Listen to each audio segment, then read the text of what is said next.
I love watching horror films all throughout October.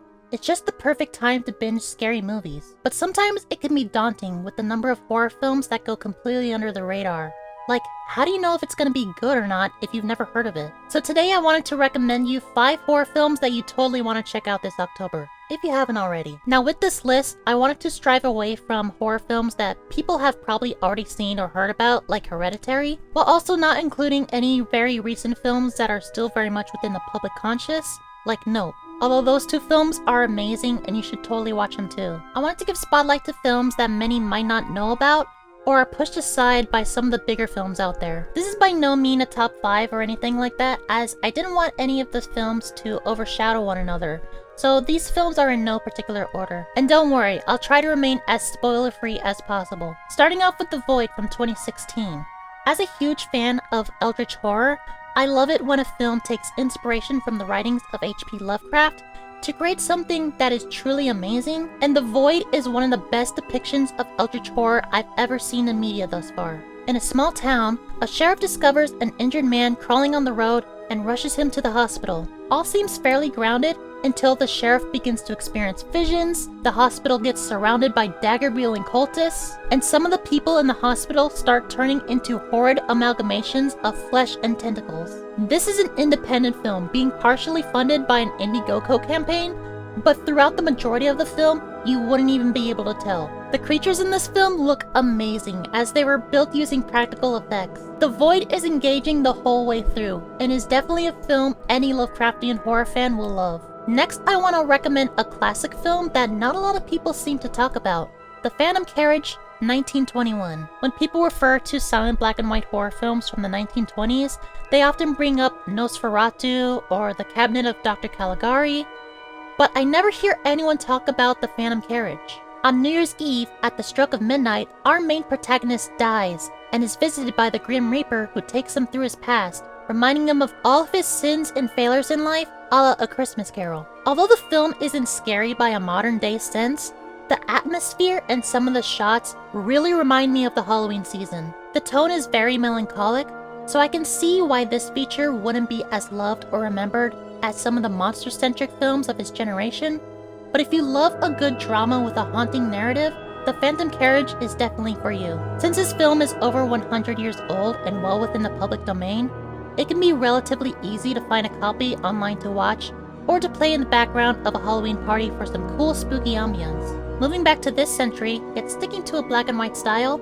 is Robert Eggers' 2019 film, The Lighthouse. In our current generation of colored cinema, it's pretty risky to shoot a film the way The Lighthouse has, but luckily A24 is great at taking risks, leading to many fantastic films in the horror genre, and this film is no exception. 2 men arrive on a lone island to take care of its lighthouse for a number of months.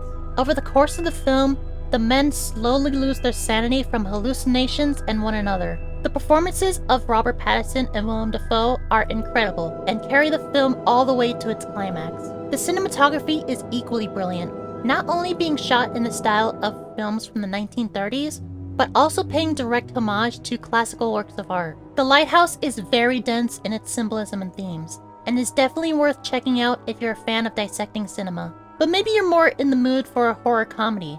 Well then, I'd like to recommend you 1977's House. This film is as experimental as it gets, and it's kinda hard to sell on due to its sort of generic plot and absurd nature, but I recommend viewing it with full suspension of disbelief.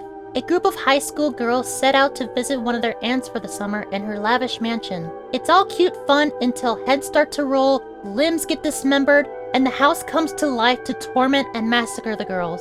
The film uses a plethora of special effects that make it stand out completely from other horror films, especially films of its time. Although it was critically panned back when the film first came out, gradually over time it received a cult following and is now praised by contemporary critics. The film is also cited as creating a huge impact on horror cinema in Japan, inspiring many films over the year and leading to what we see as Japanese horror films today. House is a spectacular film unlike anything you'd ever see, and if you love insane dark comedies or experimental horror done right, you need to check it out. The last film I'd like to recommend is the one that I saw most recently, Suspiria, the 2018 version. I wasn't aware until after I finished the film that this is a remake of a 1977 film of the same name. But after watching this, I'm definitely checking out the original very soon. The film takes place in a divided Berlin, where an American woman auditions for and gets accepted into a dance company.